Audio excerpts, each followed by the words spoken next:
राधे राधे दोस्तों, जैसे कि आप लोग जानते हैं कि कामदा एकादशी व्रत आ रहा है। चैत्र मास की शुक्ल पक्ष की जो एकादशी है कामदा एकादशी है।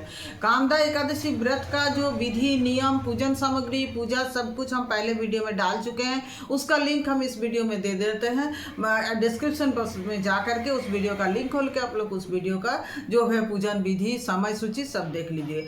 अभी जो ये वीडियो है ये हम बना रहे हैं कामदा एकादशी व्रत का व्रत कथा को लेकर।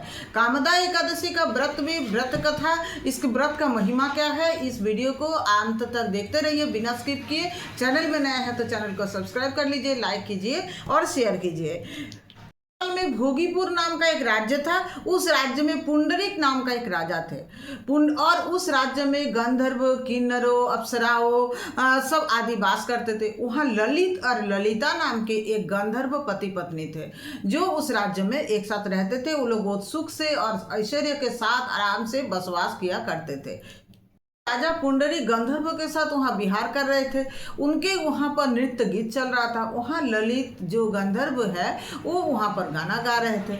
और उस समय गाना गाते गाते उनका मन थोड़े देर के लिए भटक गया, क्योंकि उसको अपने पत्नी का याद आने लगा। और मन भटक जाने के कारण वो गाना अशुद्ध गाने लगा।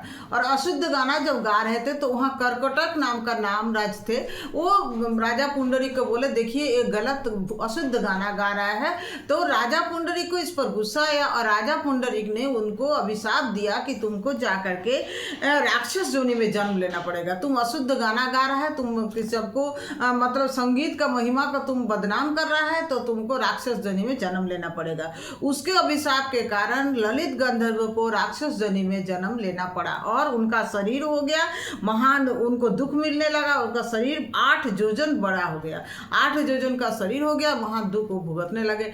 अब ललिता गंधर्व जो है ललित के पत्नी, उनको इस पति के दुख से बहुत दुखी हो गए। वो चाहते थे कि अपना पति वापस कैसे मिला, पति का जो अभिशाप है अभिशाप से मुक्ति कैसे मिल जाए। और इसी कारण से वो ललिता जो है वो अपने प्रियतमा के लिए दुखी होने लगे और इसका उपाय खोजने लगे। ऐसे ही क्या करूं क्या नहीं करूं करते करते घूमते फिरते विंध्याचल पर्वत पर आए और वहाँ श्रृंगी ऋषि के आश्रम में वो जाके पहुंचे।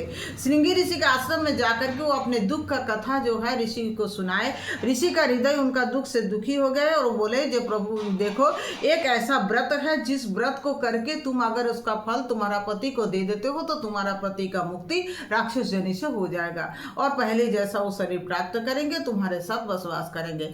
और इसको सुनते ही कौन सा व्रत है ये जानने के लिए ललिता गंधर्व जो है वो उत्सुक हो गए। तब ऋषि ने बताया कि ये है चैत्र मास की शुक्ल पक्ष की कामदा एकादशी व्रत। ये महान व्रत है, इसको व्रत को करने से समस्त पाप नष्ट हो जाता है और समस्त मनोकामना पूरा होता है। चाहे आप तुम जो चाहो वो पूरा हो जाएगा।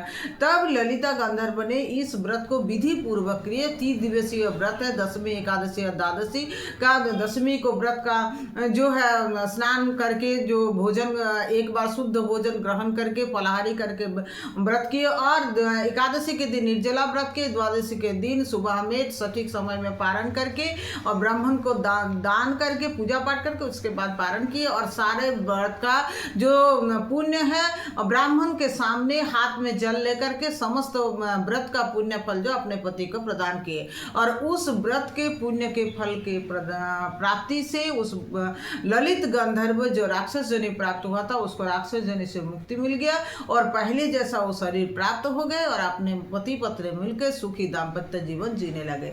तो ये था कामदा एकादशी का व्रत। ये कामदा एकादशी का व्रत करके हम लोग भी अपना जीवन का जो पाप ताप नष्ट करके अपने मनोकामना को अपनी इच्छा को पूरा कर सकते हैं।